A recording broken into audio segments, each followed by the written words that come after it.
Dr. Death over on the Peacock streaming service. At least I believe that's how it's pronounced. I've never watched anything on this service. I know it is either Peacock or.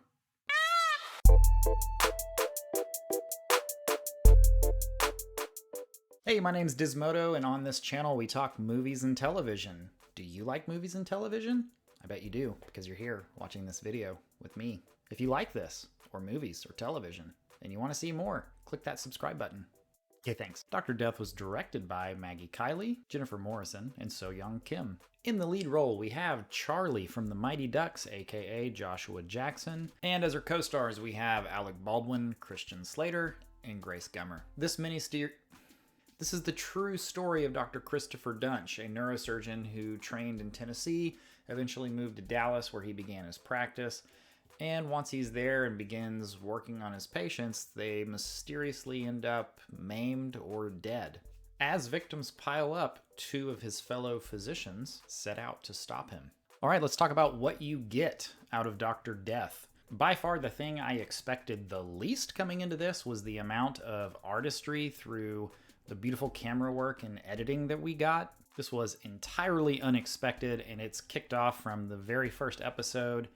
You see it a lot in the first couple of episodes. If I'm being honest, they kind of went a little bit overboard. When I first saw it, I was like, wow, this is beautifully done. I did not at all expect this out of a show like this.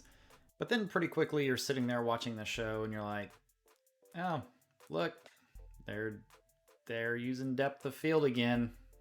It's pretty cool. Eventually they do figure it out and they balance it, and there's not overkill with all of this stuff. Also, there was a transition in style at one point. Early in episode 4, there's a really neat sequence of scenery and editing that they hadn't done up to that point in the show, and they didn't do it after that point in the show. It almost felt like they had an intern in for the day and they were like, hey, I have a really cool idea. You guys should do this.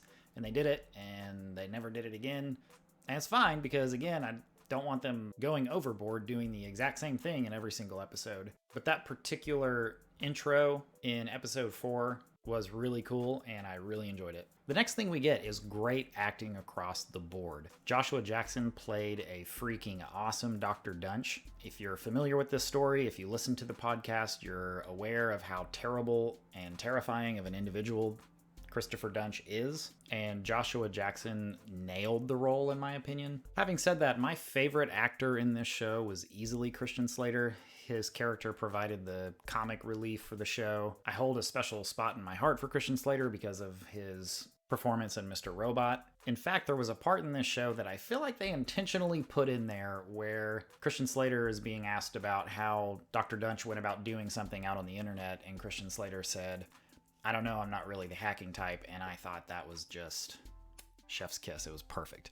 Along with Christian Slater, we have Alec Baldwin playing another doctor who is attempting to take down Dr. Duntsch, and Alec Baldwin is a significantly more level-headed character, more uptight, more rigid and structured, and Christian Slater's, again, more easygoing, very candid, very to the point, and I think these two characters countered each other very well. I absolutely loved every scene that they were in together, and I think those two in particular are a major reason I really enjoyed this show. Side note, I had no idea Grace Gummer was in this show. It was a very pleasant surprise to see her, again being a huge Mr. Robot fan, having both Christian Slater and Grace Gummer in this. It's possible that that gives me some bias and leads me to liking this show a little bit more because of those two's contributions to the show, but I just love that she was in it with Christian Slater because it magnified the Mr. Robot vibes. By the way, if you haven't seen Mr. Robot, what is wrong with you? What are you doing with your life? Go watch Mr. Robot. Lastly, another thing that you get out of this show is emotion. There is a lot of emotion, particularly associated with the patients of Dr. Duntsch. At first, I was watching this almost mindlessly, enjoying it like I would any fictional show until I had the realization that this actually happened to actual people. And if you're a human being with a soul, you will feel the pain that they were going through as you're watching these actors portraying what these people went through. In particular, the thing that will like rip your heart out is the relationship between Christopher Duntsch and his best friend Jerry Summers, or I should say Jerry Summers' relationship with Christopher Duntsch, because it is different. That's easily one of the most heart-wrenching things I've watched in a good bit. All right, let's talk about what you miss in Dr. Death. And the very first and easiest thing to call out, because it was easily the most annoying, was the structure of the storytelling. They kick it right off in the very first episode. You are taken to a point in time in this story. You're being carried along in the story, and then you pivot to some other point in time. And you're like, oh, okay, I'm following. There was that point in time, and then there's this one. And then what? Oh, wait. Now we're taken to another point in time. And then another point in time. And it's like, there's no rhyme or reason. You're not progressing forward in time. You're not progressing backward in time. You are literally bouncing all over the place. And I'm not even going to say I had a hard time following. I legitimately could not follow where we were at multiple points in the show. Because the way they were doing it was like November of 2013, July of 2014, June of 2012. And it's just like, as I'm watching this show, I'm not like writing a log in my brain of, okay, this part happened in November of 2013, so I'm going to remember that so that whenever we go to June of 2012, I'm going to know, oh, this part happened before that one scene because they put on the screen that it was in November of 2012. It was a horrible structure. Was it significant enough to completely make the show hot garbage? Definitely not. And maybe other people won't struggle with it like I did, but it was easily the number one thing that I disliked about this show.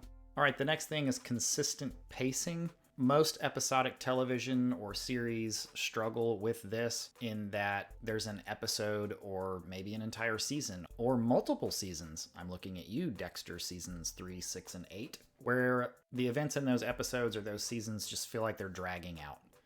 They linger in that moment for way too long, focusing on seemingly irrelevant information to the overall story, or they're just simply bad compared to the rest of the show. This series is 8 episodes long, and for me, there was about an episode and a half of fluff that we could have gone without. I think they easily could have fit this into 6 episodes. Some argue potentially even less than that. I think 6 would have been a pretty good spot, which would allow them to communicate all the things that they were wanting to communicate in this story, which is, yes, how terrible of a person Dr. Dunch is, but there are some other points that they are trying to get across in this show that I do think required a couple more episodes than, say, 3 or 4. And honestly, that's it for me. There's not a lot to dislike about this show. I thoroughly enjoyed it, and I believe most of you will enjoy it as well.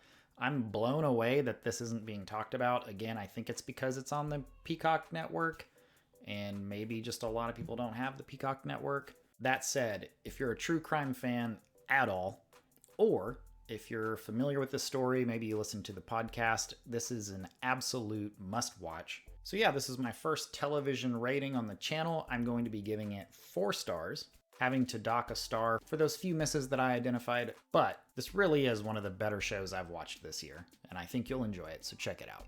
All right, that'll do it for Dr. Death. Thank you all for being here. Comment below, have you seen this already? Do you plan on watching it?